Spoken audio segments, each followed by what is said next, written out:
Hola estudiantes de ICB2, espero que esta clase los encuentre bien. Comenzamos aquí con la unidad 7 del programa que corresponde a comunicación celular por señales circulantes. Como siempre se muestra la diapositiva, bibliografía que es alternativa entre sí. Ustedes pueden usar una u otra dependiendo de su conveniencia. Como ustedes recordarán, en la clase pasada habíamos hecho una clasificación con su explicación de los tipos de señales químicas secretadas. Aquella clasificación un poco tenía que ver con la distancia a la cual podían accionar las señales que una célula liberaba al medio y el alcance que esta señal tenía hasta llegar a lo que eran sus células diana o target. En ese sentido habíamos hecho una clasificación en secreciones locales y en contraposición a aquellas secreciones que llamamos hormonas circulantes. Y además teníamos por otro lado a los neurotransmisores. Ya en la clase pasada explicamos todo lo que tenía que ver con secreciones locales, tanto autocrinas como paracrinas. Neurotransmisión, como ya les mencionara, corresponde a la siguiente unidad y es en esta unidad que nos vamos a estar centrando entonces en lo que son las hormonas circulantes. Bien, entonces, de todas estas señales que las células de los organismos pluricelulares pueden liberar al medio, solo algunas son señales circulantes.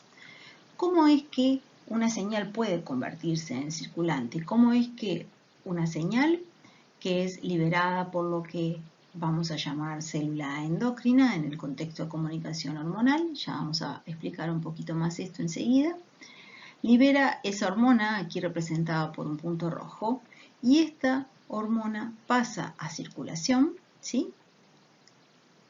Y es desde circulación que va a ser capaz de llegar a todas las células del organismo pluricelular, todas las que estén, no importa a qué distancia, cercanas y lejanas.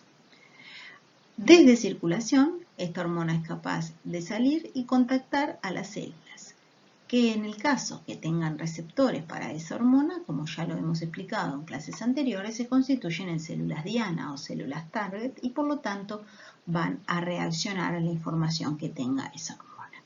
Entonces, ¿por qué determinadas señales pueden convertirse en señales circulantes? Un poco para pensar en esto, deberíamos pensar cómo caracterizamos desde el punto de vista físico-químico nuestro medio interno. Y de hecho nosotros desde la escuela, todos nosotros estamos aprendiendo que nuestro medio interno es un medio esencialmente acuoso. Somos mayoritariamente agua. Esa es la caracterización físico-química que entonces que podemos hacer a nuestro medio interno. Nuestro medio interno es acuoso. Entonces, ¿cómo esperamos que las señales que tienen que ser transportadas en la sangre, parte de este medio interno, sean para que realmente puedan circular? La respuesta más obvia sería que estas señales, estas hormonas que funcionan a distancia en nuestros organismos, ya que tienen que ser transportados por un medio acuoso, entonces que sean hidrosolubles, que sean solubles en agua. Y esto es así para un montón de las hormonas que utilizan los organismos pluricelulares. Sin embargo, los organismos pluricelulares también son capaces de utilizar hormonas que tienen cierto grado de lipofilicidad, que no son tan solubles en el medio acuoso. En estos casos, la solución evolutiva ha sido que para este tipo de hormonas, que no tienen una alta solubilidad en agua, existen transportadores, proteínas transportadoras, que permiten la vehiculización de la hormona en la sangre.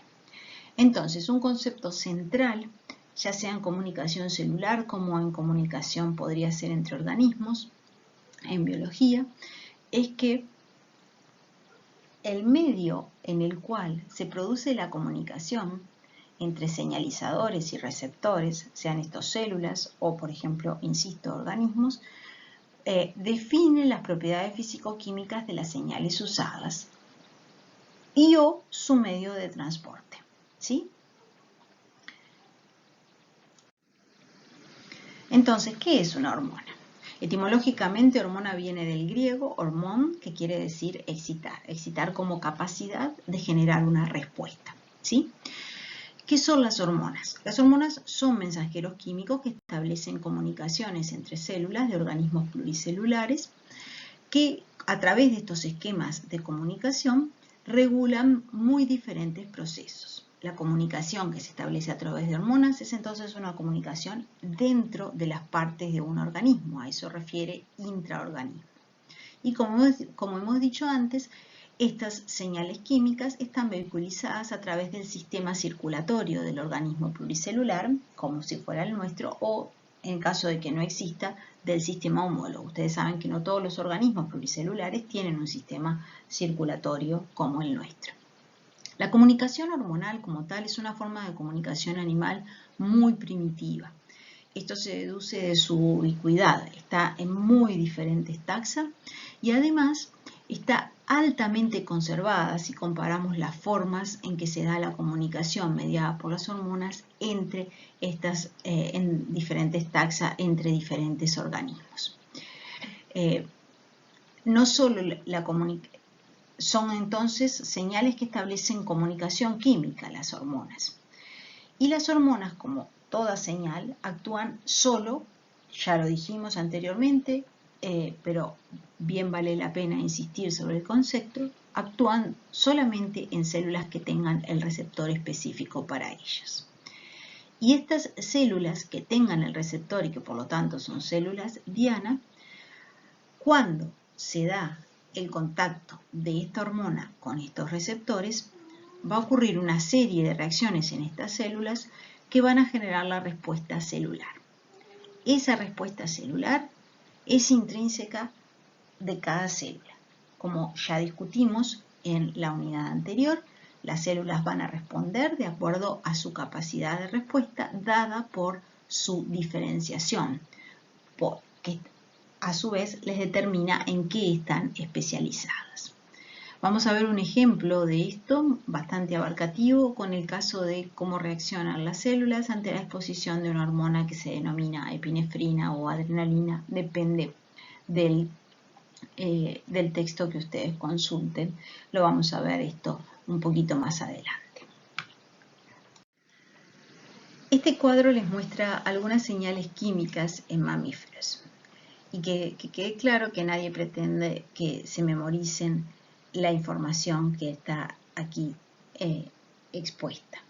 Sin embargo, esta información se muestra sí para comunicar determinados conceptos que son importantes respecto a la comunicación mediada por señales químicas. En este cuadro tenemos diferentes señales químicas, incluyendo las hormonas que nos ocupan en esta unidad, pero también mediadores locales, neurotransmisores, señales dependientes de contacto celular y el origen de estas señales en un organismo pluricelular, específicamente en mamíferos. Además tenemos qué son químicamente y el efecto que en el organismo produce. Entonces, el cuadro, como les decía, permite ilustrar conceptos generales. Si nosotros comparamos, por ejemplo, las dos primeras líneas, tenemos dos hormonas, la tiroxina y la adrenalina, que químicamente son derivados de tirosina, de un aminoácido. Esa cosa común que tienen en la química no tiene nada que ver con cuál es el órgano que lo forma, porque la tirosina, por ejemplo, lo forma la glándula tiroides, que está en la base del cuello y que vamos a hablar más adelante un poco más como ejemplo de esta hormona.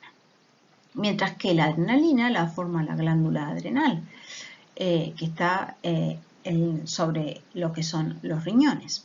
O sea, que tengan el mismo tipo de química no tiene que ver con el origen de la hormona.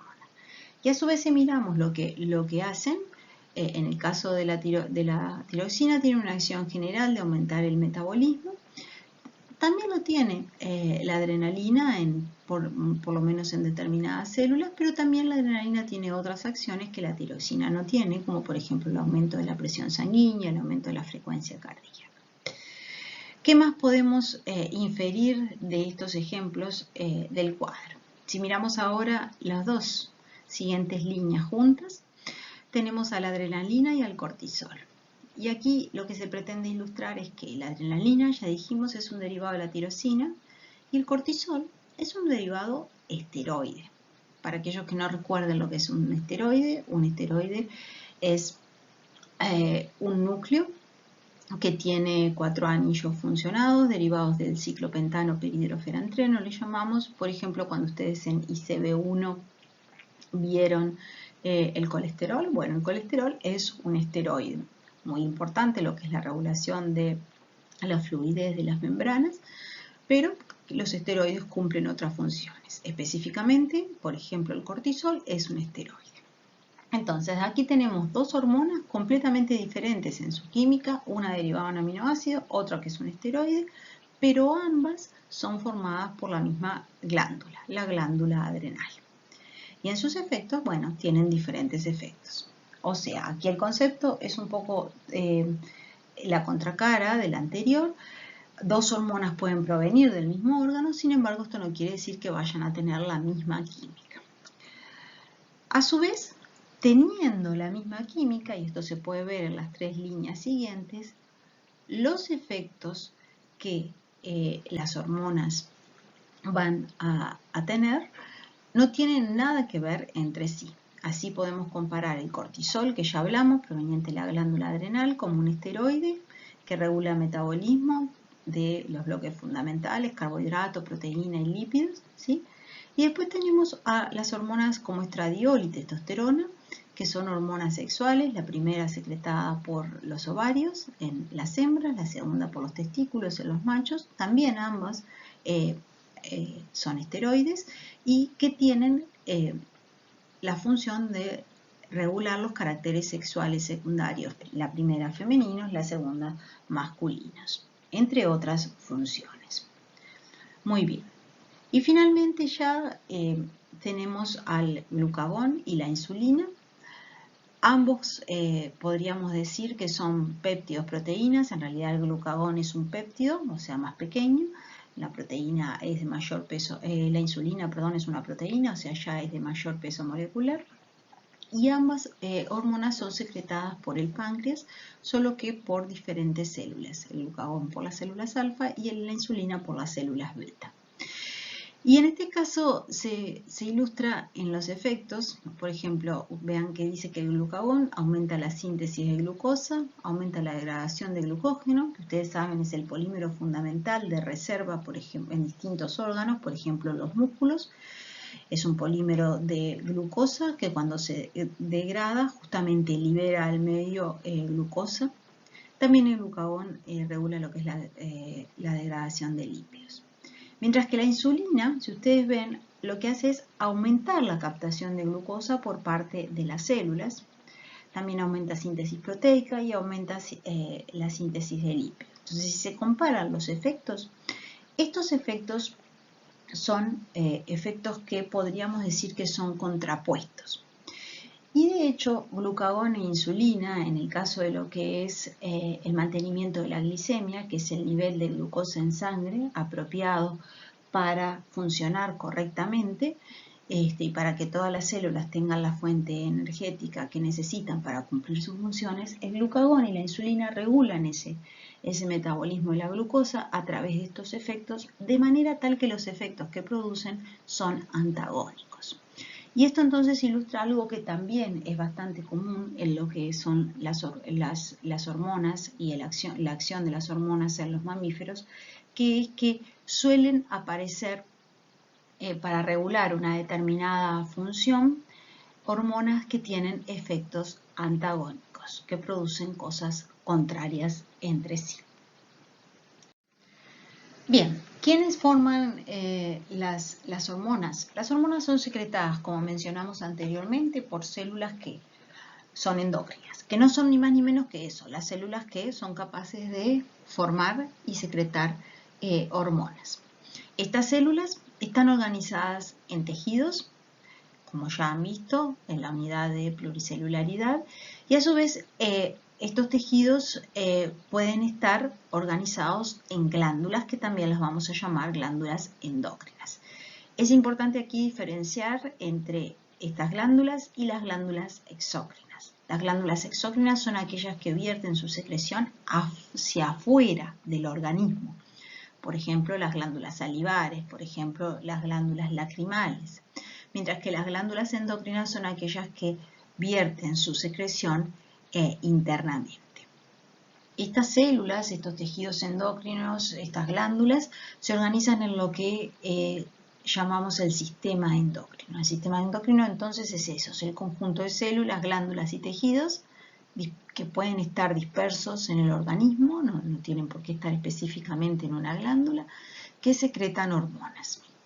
Las células endocrinas también pueden estar aisladas, por ejemplo hay células del tracto digestivo que regulan la secreción digestiva o están organizadas en esas glándulas endócrinas. Bien. En cuanto al sistema endocrino en humanos, nosotros podemos reconocer en su organización a lo largo del eje de simetría que tenemos centros endocrinos superiores y centros endocrinos más inferiores. Y esto que anatómicamente nosotros podemos reconocer, además tiene un efecto sobre cómo funciona el sistema endocrino. ¿En qué sentido? Que, por ejemplo, centros superiores como hipotálamo y pituitaria son centros que secretan hormonas que a su vez regulan a centros inferiores, además de regular un montón de otras funcionalidades. En un eje, entonces, en el eje de simetría vertical, entonces, podemos reconocer en el sistema endocrino en humanos superiormente a la glándula pineal. Luego tenemos el hipotálamo y seguidamente la pituitaria. Acá la nomenclatura es un poco cambiante dependiendo de los libros que utilicen. La glándula pituitaria en algunos libros la van a encontrar como hipófisis y a su vez en esta se van a distinguir lóbulos, anterior, medio, posterior, y al anterior lo pueden encontrar con el nombre de adenohipófisis y al posterior como neurohipófisis. ¿Sí? Luego, en la base del cuello tenemos la tiroides y más inferiormente la paratiroides y luego el timo, aún más inferiormente. Las glándulas adrenales, el páncreas y luego ovarios y testículos también forman parte del sistema endocrino. Esto es bastante descriptivo, pero un poco para ubicarse en lo que vamos a estar viendo de señales de células que son capaces entonces de formar hormonas. A su vez vamos a ver que hay una vinculación extremadamente estrecha entre lo que es el sistema nervioso y el sistema endocrino en su regulación mutua. De hecho, hay células del sistema nervioso que son capaces de secretar neurohormonas, pero eso lo vamos a ver un poco más adelante, justamente cuando veamos la funcionalidad del sistema nervioso. Igualmente ahora vamos a ver un poquito de esto, de lo que es la interacción entre lo neuronal y lo endocrino. Para esto vamos a ver un ejemplo en particular, que es el caso de la hormona que yo les mencionara anteriormente, adrenalina o epinefrina. Como ustedes ven aquí, es un derivado de la tirosina, ¿sí? Y esta es una señal que en realidad actúa a muy distintos niveles y que es formada por muy distintas células. Pero en el caso específico que nos ocupa vamos a estar viendo esta o sus derivados, debí decir. En el caso específico que nos vamos a estar viendo, vamos a estar viendo la adrenalina como hormona secretada por las glándulas renales, como mencionáramos cuando analizamos la tabla anteriormente. ¿Cuándo la glándula adrenal secreta adrenalina? Ante muy distintas circunstancias. Pero una de las circunstancias, de hecho se le ha denominado por ello en alguna literatura como la hormona del estrés. Una de esas circunstancias, entonces, decía, es que se libere adrenalina ante, por ejemplo, un susto, ante algo que nos estresa. Imagínense, por ejemplo, ustedes a un gatito que ve a un perro y cómo reacciona este gato ante este perro. Imagínense que la reacción es una reacción de escape para evitar un peligro, ¿no? Este peligro es lo que constituye justamente un factor de estrés. ¿Cómo es que se secreta adrenalina? Bueno, hay una acción de lo que es el eje neuroendocrino. La adrenalina, dijimos entonces, es secretado por la glándula adrenal y específicamente por una parte de esta, la médula suprarrenal, que es estimulada a esa secreción por una acción de determinados nervios, unos nervios que se denominan simpáticos, que en la siguiente unidad ya veremos a qué refiere esto. Esos nervios simpáticos estimulan a la médula suprarrenal a través del hipotálamo. El hipotálamo que mencionáramos anteriormente, que es capaz de percibir estímulos tanto internos del organismo como externos. Entonces, este factor de estrés que ha sido detectado por el gato es procesado a nivel del hipotálamo de manera tal que a través de nervios simpáticos la respuesta es estimular a la médula suprarrenal para que se secrete adrenalina y ésta pase a circulación y de esta manera llegue a todo el organismo. ¿Qué hace la adrenalina en las células que son dianas en todo el organismo? Vamos a ver, por ejemplo, qué hace a nivel de corazón, encéfalo, vasos sanguíneos periféricos, vasos sanguíneos centrales y músculos y otros órganos. Lo que yo les voy a mostrar no es completamente exhaustivo, la acción de la adrenalina es sobre muy diferentes órganos, pero vamos a mostrar algunos de estos efectos. En el corazón de este animal que ha sensado un factor de estrés, un peligro, y que tiene que responder a este peligro para justamente no salir dañado. Lo que hace en el corazón es aumentar el gasto cardíaco. El corazón es capaz de bombear más sangre y de esta manera más sangre va a llegar a distintos lugares. Esos distintos lugares a los que llega va a estar determinado por lo que pase con los vasos sanguíneos.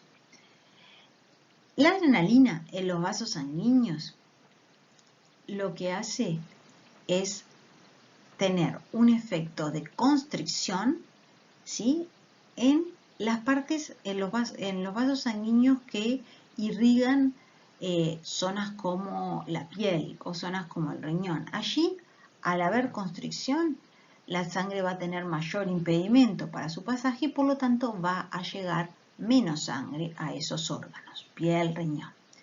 Sin embargo, en órganos como músculos o como el encéfalo, la adrenalina produce exactamente lo opuesto, produce una vasodilatación que permite mayor llegada de sangre a esos lugares y al haber mayor llegada de sangre también, por ejemplo, va a haber mayor llegada de glucosa, que es la fuente energética fundamental de funcionamiento, y esa mayor llegada de glucosa va a permitir entonces que, por ejemplo, órganos como el músculo esquelético, que es el que tiene que accionar justamente para que se dé el movimiento y generar un comportamiento de escape, pueda utilizar lo que llega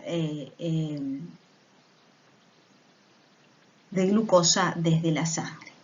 Y a su vez va a poder degradar las reservas, distintos órganos van a poder degradar las reservas de glucosa que están como glucógeno y de esta manera aumentar la concentración sanguínea de azúcar, de glucosa, para que se dé esta disponibilidad de combustible. Por último, en zonas centrales como el encéfalo, hay una disminución de los umbrales de respuesta que lleva a que en general el animal tenga un estado de alerta mayor que le permite acciones rápidas. Entonces, ¿qué se trata de ejemplificar con todas estas acciones que tiene la adrenalina en muy distintas células diana? Se trata de ejemplificar que, por un lado, las células diana pueden responder de distinta manera. esa manera ya vimos además iba a estar relacionada con su especialización. Pero por otro lado, es esencial que todas estas respuestas que se den sean adaptativas al animal. ¿Por qué hay un aumento del gasto cardíaco y una vasoconstricción, por ejemplo, en piel, pero una vasodilatación en músculos esqueléticos? Porque esto permite que los músculos, que son los que tienen que moverse para producir la reacción de escape, lo hagan en forma más eficiente. Entonces, hay reacciones muy distintas en las diferentes células, pero todas esas reacciones en su conjunto tienen un sentido para el organismo, que es el gato que se está tratando de escapar, que lo que hacen las distintas reacciones celulares en su conjunto es generar o permitir que se dé ese comportamiento que es adaptativo para el animal frente al factor de estrés, que es esta amenaza que ha percibido. Si ustedes se fijan en este cuadro, por ejemplo, cuando se dice que en vasos sanguíneos como los que irrigan la piel, la adrenalina produce vasoconstricción, podrán entender, por ejemplo, cuando nosotros estamos muy nerviosos, por ejemplo, cuando ustedes van a entrar a un examen, se da que estamos pálidos. Eso es por vasoconstricción periférica por acción de la adrenalina. Entonces, de este ejemplo de la adrenalina, pretendo que recuerden en forma global, en lo conceptual, lo que acabamos de decir justamente. Una misma hormona o en general molécula señal tiene acciones muy diferentes sobre diferentes órganos o células en un organismo pluricelular. No todas las células, yo insisto con esto, responden a una señal circulante, ¿sí? Pero aquellas que los hagan, que respondan a esa señal circulante, lo van a hacer de manera tal que la acción de una misma hormona en general es integral en el organismo, es adaptativa, siendo distintas las distintas células para el organismo como un todo, produce un tipo de respuesta que es integral para el organismo. Vamos a ver ahora otro ejemplo, siempre para llegar a conceptos generales, no tanto para los detalles del ejemplo. Este es el caso particular de la tiroides, aquella hormona que aquella glándula que les mencioné anteriormente, que se ubica en la base del cuello. Probablemente muchos de ustedes habrán escuchado o conozcan a alguien que tiene deficiencia de funcionamiento en la tiroides, ya sea por hipotiroidismo o por hipertiroidismo. Esto es por mal funcionamiento justamente de esta glándula que es la tiroides. La tiroides secreta tiroxina, que es el ejemplo que vamos a ver ahora, y también otra hormona, la calcitonina, que está implicada en la regulación del metabolismo del calcio. La tiroxina, o T4, como se le conoce en la jerga, se biosintetiza a partir de 2 unidades de diiodotirosina, como las que ven aquí, que justamente es un derivado de la tirosina con 2 unidades de yodo, y la condensación de estas 2 unidades es la que produce la T4. La tiroides forma T4 y en circulación la T4 se convierte en T3, que es la molécula que pierde una de las unidades yodo, ¿sí? La tiroides también secreta un poco de T3, pero en mucha menor cantidad. Sin embargo, T3 es mucho más activa en las acciones que vamos a describir a continuación que la T4 y como dijimos, la T3 se forma en circulación. ¿Qué hace la tiroxina? La tiroxina regula el metabolismo celular promoviendo el uso de carbohidratos como fuente de energía. Promueve además la absorción de aminoácidos y síntesis proteica, y esto es muy importante en individuos en desarrollo. su deficiencia en organismos en desarrollo produce un síndrome que se conoce como cretinismo, en el cual puede llegarse a retardo físico y mental por no haber una correcta síntesis proteica, derivado justamente de un mal funcionamiento de las glándulas tiroides. Y bueno, la promoción del uso de carbohidratos es una promoción que se da en individuos tanto en desarrollo como en individuos que ya han madurado. En el caso de individuos adultos, como dijimos anteriormente, la tiroides en su mal funcionamiento puede ser por hiperproducción de esta hormona, que sería el hipertiroidismo, y por menos producción sería el hipotiroidismo. Y esto en algunos individuos lleva a lo que se conoce con el nombre de bocio, por el cual se da un ensanchamiento de el cuello, que es justamente donde se ubica la glándula tiroides. Este ensanchamiento se da porque por mal funcionamiento empieza a haber un agrandamiento, una atrofia de esta glándula. Vamos a ver ahora cómo es la regulación de la secreción de tiroxina por parte de la tiroides. La tiroides comienza a secretar en forma aumentada tiroxina cuando es estimulada por una hormona denominada tirotropina. El sufijo tropina en hormonas refiere justamente a eso, en señales capaces de estimular determinados funcionamientos. La tirotropina justamente estimula la secreción por parte de la tiroides de tiroxina. Esa estimulación está señalada aquí con el signo positivo. Es de notar también que la tirotropina se puede encontrar representada con el acrónimo TSH, que proviene del inglés ese acrónimo, que es la hormona estimuladora de la tiroides, vendría a ser la traducción. Bien, entonces la tiroides es estimulada por la tirotropina y esta tirotropina es secretada por la pituitaria anterior. Pituitaria anterior que está superiormente a la tiroides, como habíamos señalado anteriormente en aquello de que centros superiores regulan a centros más inferiores. Y esta pituitaria anterior a su vez es estimulada a formar y liberar tirotropina por acción de la TRH. La TRH es la hormona liberadora justamente de tirotropina, se la conoce así por su acrónimo en inglés, ¿sí? Y es formada otra vez por un centro superior al que regula, que en este caso es el hipotálamo, ¿sí? Factores externos como la temperatura afectan al cerebro, aumentando o disminuyendo la producción de TRH. A su vez, también señales internas del organismo pueden ser sensadas por el hipotálamo y pueden llevar a un aumento o disminución de la TRH. Este aumento o disminución de la TRH tendrá su accionar paralelo sobre la tirotropina, aumento o disminución, el cual a su vez hará que la tiroides aumente o disminuye la concentración de tiroxina.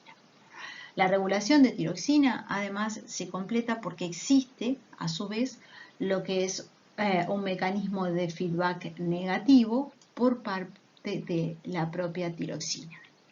En este mecanismo, cuando la concentración de tiroxina en sangre aumenta demasiado, esto va a constituirse un estímulo a nivel de la pituitaria anterior para que éste deje de secretar tirotropina, ¿sí? Al dejar de secretar tirotropina, la tiroides ya no estará más estimulada y entonces bajará la concentración de tiroxina que se está liberando en ese momento.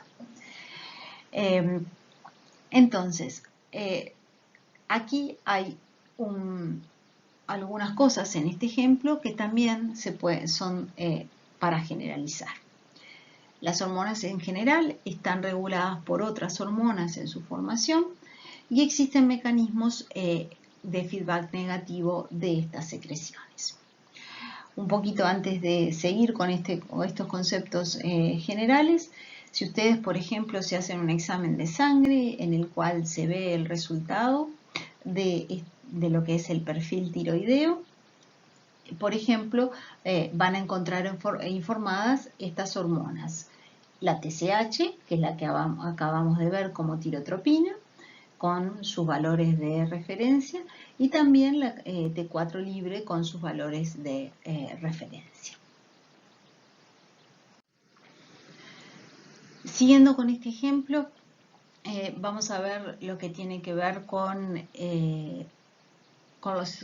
el síndrome de hipertiroidismo. Como dijimos, este puede producir bocio, cuyo síntoma principal es un ensanchamiento en el cuello debido a un agrandamiento anormal de la tiroides. A su vez, el hipotiroidismo puede estar causado por dos patologías diferentes. Uno que tiene que ver con una enfermedad autoinmune y otro que tiene que ver con tumores, ¿sí? En la enfermedad autoinmune se produce un anticuerpo contra el receptor de tirotropina en la tiroides, ¿sí? El receptor que es capaz de interaccionar con la tirotropina en esta enfermedad inmune, para ese receptor hay un anticuerpo. Y este anticuerpo lo que hace es unirse a ese receptor.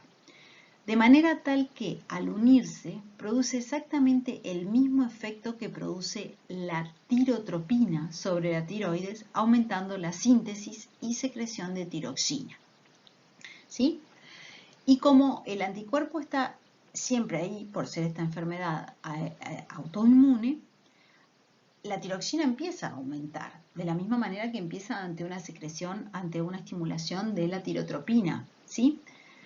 Pero esta tiroxina que está aumentando en gran cantidad, debido a que la tiroides tiene sus receptores unidos a estos anticuerpos y eso le acciona como el estímulo positivo para secretar tiroxina, aumenta muchísimo entonces la cantidad de tiroxina, pero lo que ocurre es que a pesar de este aumento de la concentración, este mecanismo de feedback negativo ya no es eficiente, porque aunque actúe sobre la pituitaria anterior y deja de producir tirotropina, lo que ocurre es que la tiroides siempre va a estar estimulada por esos anticuerpos, ¿sí? Y al estar siempre estimulada, se da justamente un tenor alto de tiroxina, el hipertiroidismo, y a su vez se da un agrandamiento porque está siempre la tiroides exigida de producir más tiroxina. También puede ocurrir este tipo de respuesta por un tumor en la pituitaria que produce continuamente tirotropina, ¿sí? Formación continua de tirotropina también puede ocurrir por un tumor en el hipotálamo que produzca continuamente TRH. Con lo cual la tiroides va a estar todo el tiempo estimulada en formar tiroxina y también esto lleva a su hipertrofia. En cualquiera de estos casos, como hay mucha tiroxina en el organismo, y ya habíamos visto anteriormente que esta está implicada en todo lo que tiene que ver con procesos regulatorios del metabolismo, va a haber un alto metabolismo en todo el organismo. El individuo, por este alto metabolismo, reacciones continuas, va a mostrarse como con cierto grado de nerviosismo, va a tener calor constantemente, que estos son algunos de los síntomas que justamente produce el hipertiroidismo. Bien, hemos visto entonces este ejemplo para hacer algunas generalizaciones que son las que se muestran aquí. La secreción hormonal está regulada por factores externos e internos al organismo. Como vimos, en este caso el hipotálamo es capaz de sensar, por ejemplo, el calor y frío, y esto va a tener una acción sobre el organismo. Cuando la temperatura ambiental, por ejemplo, disminuye, esto el hipotálamo lo sensa y es un estímulo positivo para que empiece a secretar más TRH, que va a ser un estímulo para la pituitaria, para que secrete tirotropina, que va a ser un estímulo para la tiroides, para que secrete tiroxina, y esta tiroxina, como tiene acción sobre todo lo que es el metabolismo, va a haber un aumento del metabolismo basal y esto va a compensar el frío externo. Otro concepto general es que la secreción de las hormonas en muchos casos es estimulada por otras hormonas. Estas hormonas que mencionamos se denominan trópicas, en algunos libros tróficas también. Y por último, la secreción hormonal está siempre sujeta a mecanismos de retroalimentación negativo y también a estímulos positivos que las regulan. Vamos a comenzar ahora a ver cuáles son las señales químicas que entran a circulación en mamíferos y pueden actuar a distancia en distintas células. Una forma de empezar a estudiarlas es clasificarlas. Y una de las clasificaciones posibles es por el modo de acción. Y básicamente por el modo de acción podemos dividir a las señales circulantes en mamíferos entre moléculas que son incapaces de atravesar la membrana citoplasmática en la célula diana a la cual llegan, o aquellas moléculas que sí pueden atravesar la membrana plasmática. A modo de breve repaso, tenemos aquí una representación de cómo es la permeabilidad en bicapas lipídicas. Estas son unas figuras que ustedes ya han visto varias veces en ICB1 y aquellos que tengan práctico también lo pueden haber visto en el práctico de este año. En la parte izquierda se representa por las dos barras en gris lo que sería una bicapa lipídica y se trata de visualizar cuál es la permeabilidad de distintas moléculas en esas bicapas lipídicas. Así, en el orden de arriba hacia abajo, tenemos moléculas cuya permeabilidad relativa va decreciendo. Moléculas o especies químicas. Al final vamos a hablar de iones. Moléculas hidrofóbicas tienen una permeabilidad relativa muy alta. De hecho, pasan libremente a través de las bicapas lipídicas. Esto incluye también a gases importantes en el metabolismo, como el oxígeno y el CO2. Luego, cuando ya tenemos moléculas pequeñas con determinada polaridad, como es el ejemplo que se ilustra de agua, urea y glicerol, estas moléculas son capaces de atravesar la bicapa lipídica, pero ahora con una permeabilidad relativa menor que en el caso anterior, donde permeaban libremente. Esto puede también visualizarse en lo que son los coeficientes de permeabilidad. En la escala de la derecha ven entonces un ordenamiento desde especies químicas con baja permeabilidad, como los iones, a especies químicas que van aumentando la permeabilidad en las bicapas lipídicas. Bien, continuando con la figura de la izquierda, moléculas ya mayores y polares, incluidos por ejemplo la glucosa, la sacarosa, estas tienen una determinada permeabilidad en las bicapas lipídicas, pero no está dada por su libre difusión, sino que pueden pasar a través de las bicapas por medio de difusión facilitada por transportadores. Y luego tenemos especies como iones muy importantes en lo que es comunicación por neurotransmisión, que vamos a ver en la unidad siguiente, cuya permeabilidad en las bicapas lipídicas no existe, no se da el pasaje de un lado al otro de estos iones, a menos que existan facilitadores como los canales iónicos que permitan ese pasaje. Entonces, moléculas pequeñas y menos fuertemente asociadas con agua van a tener en general una difusión más rápida. Moléculas hidrofóbicas van a tener una difusión más rápida. Moléculas mayores o con mayores cargas, ya ahí la difusión se va a ver muy limitada. O sea que las moléculas incapaces de atravesar la membrana citoplasmática van a ser las hidrosolubles o con alto peso molecular. Y las moléculas capaces de atravesar la membrana citoplasmática van a ser las liposolubles o de bajo peso molecular. Entonces, si una molécula no es capaz de atravesar la membrana citoplasmática, pero tiene que producir un efecto en la célula diana, que se da ese efecto por un montón de cosas que ocurren internamente en la célula, ¿cómo es posible que el mensaje que trae esta molécula incapaz de atravesar la membrana citoplasmática sea internalizado por esa célula diana. Bueno, esto se da porque existen receptores, pero entonces, ¿dónde estarán esos receptores? Ya que esta molécula no es capaz de atravesar la membrana citoplasmática. Estos receptores van a ser receptores transmembrana, anclados en la membrana con un dominio de unión a estas moléculas que no pueden atravesar la membrana citoplasmática hacia el lado externo de la célula. ¿Y dónde van a estar los receptores para las moléculas que sí pueden atravesar la membrana citoplasmática? Van a estar dentro de la célula. Van a ser receptores intracelulares. Entonces, en este diagrama que ven aquí, tenemos en forma muy esquemática representada una célula, que sería una célula diana o célula blanco, para una molécula señalizadora que ha sido representada en rojo. Esta célula diana es célula diana porque tiene el receptor en verde para la molécula señalizadora. En este caso, esta molécula señalizadora que se representa sería del tipo hidrofílica o de alto peso molecular, por lo cual no es capaz de pasar a través de la bicapa lipídica de la célula diana. Con lo cual, como dijimos, los receptores van a ser receptores de la superficie celular y estarán anclados en la membrana plasmática, produciendo el efecto intracelular de la señal luego de que éste se une al receptor a través de mensajeros secundarios que se producen en la célula como consecuencia de la unión de la molécula señalizadora con el receptor de la superficie celular.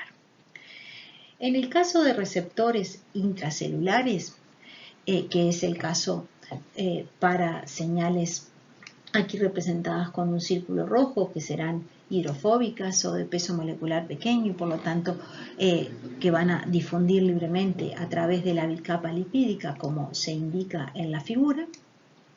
Estas entonces van a entrar en la célula y en esta célula va a haber una proteína que es el receptor en forma intracelular.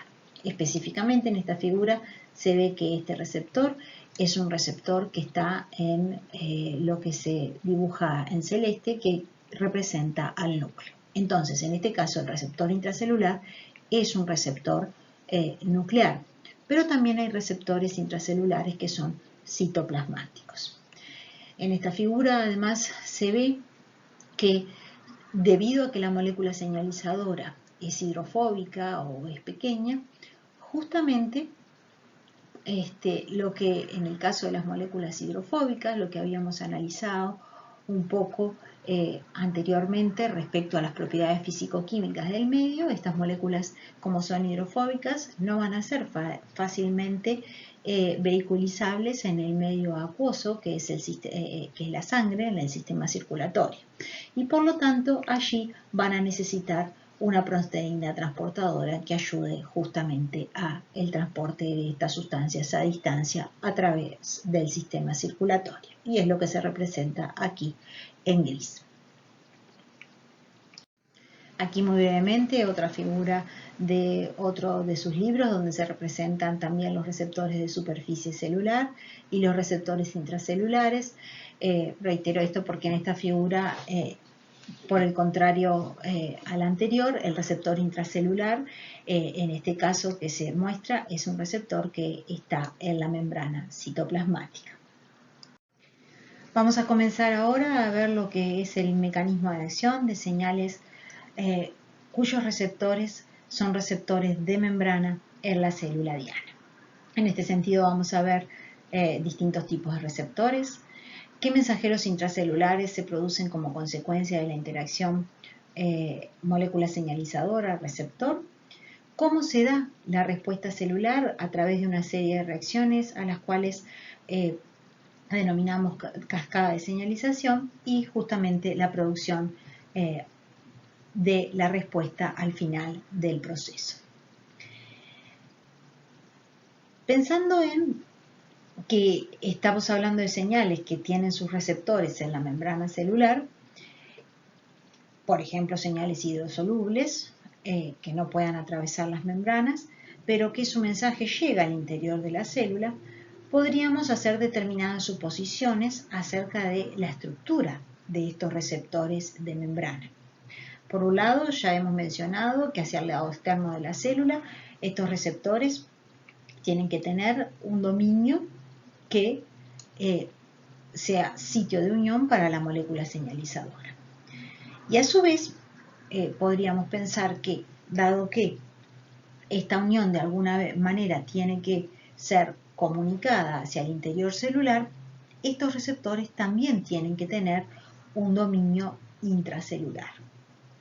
Por lo tanto, simplemente pensando esto de una manera muy básica, podríamos inferir que los receptores para señales que no pueden entrar a la célula van a ser proteínas con estos dos dominios y entonces, por lo tanto, también tendrán un dominio que atraviesa la membrana citoplasmática. Por lo cual, los receptores para este tipo de señales van a ser siempre proteínas transmembrana. ¿Quiénes son los receptores de membrana para señales químicas que no pueden atravesar justamente la membrana, o sea, aquellas que sean de alto peso molecular o que sean hidrosolubles? Podemos clasificarlos en tres grandes tipos. Primeramente, en todos los casos son proteínas transmembrana, como acabamos de decir. Primeramente tenemos aquellas proteínas transmembrana, que son receptores, que tienen un sitio de unión para su ligando. En esta figura siempre el ligando o la señal está representada en rojo. Y la interacción de esa señal, de ese ligando con el receptor, hace que esta proteína cambie su conformación de manera tal que al cambiar la conformación pasa a un estado en el cual determinados iones pueden pasar a través de ella. Entonces, el receptor transmembrana, en este caso, es un receptor que tiene propiedades intrínsecas de canal iónico. ¿Sí? Son receptores que son canales iónicos.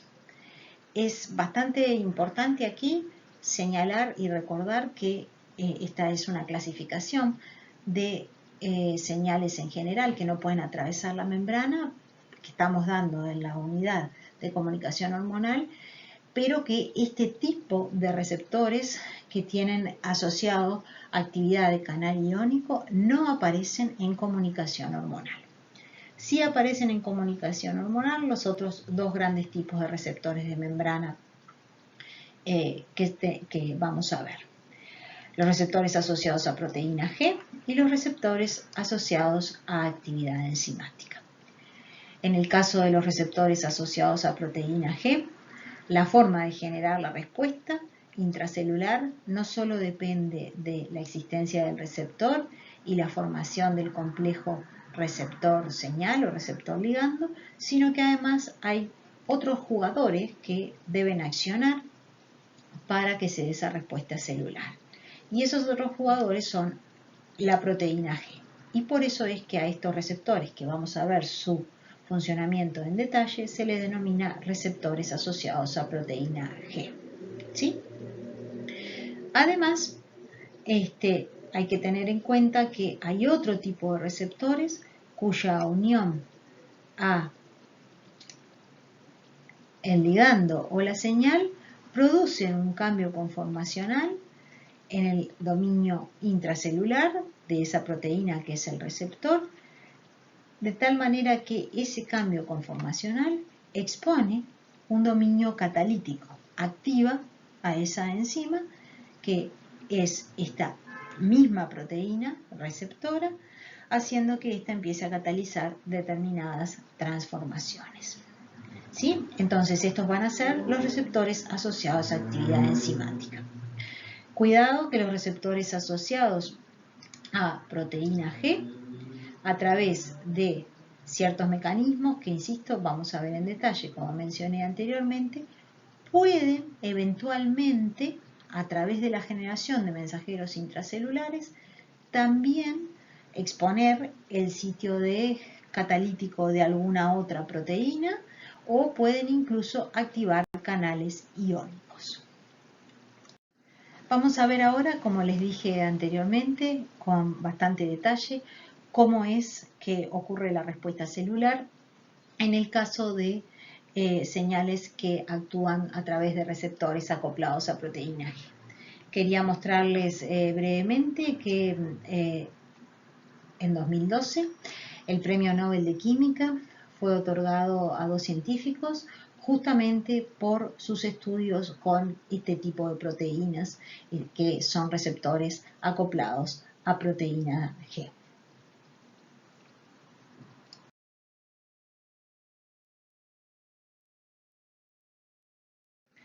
Vamos a ver ahora entonces uno de los casos más complejos en lo que es la generación de la respuesta celular a señales externas, que es justamente aquella donde se da la participación de estos receptores asociados a proteína G.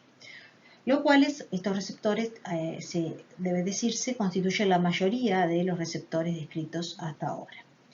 Es importante recordar que no solo median respuestas hormonales este tipo de receptores, sino que también pueden mediar respuestas a señales locales, como las que vimos en la unidad anterior, o a respuestas a neurotransmisores, como las que vamos a ver en la unidad siguiente.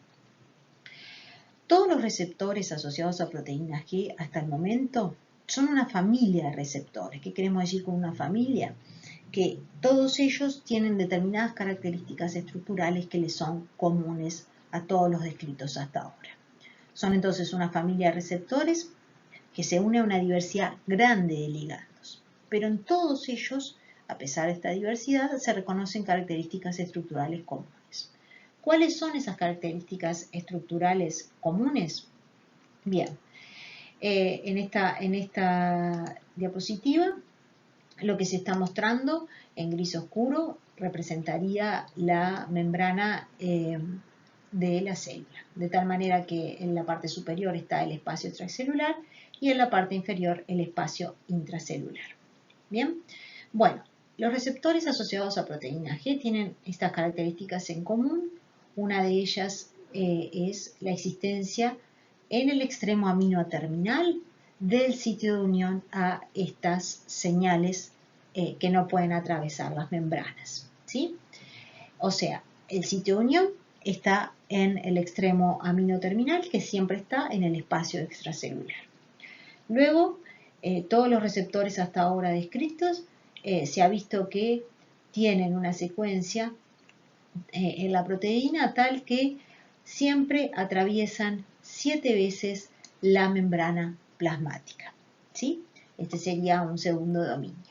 Finalmente, hacia el extremo carboxilo terminal está el tercer dominio de la proteína, la cual es muy importante para poder interaccionar justamente con la proteína G a la que siempre están asociados estos receptores, tanto es así que llevan el nombre de receptores asociados a proteína G. La familia de estos receptores asociados a proteína G es enorme e incluye cosas muy diferentes. Por ejemplo, hay receptores asociados a proteína G en el ojo,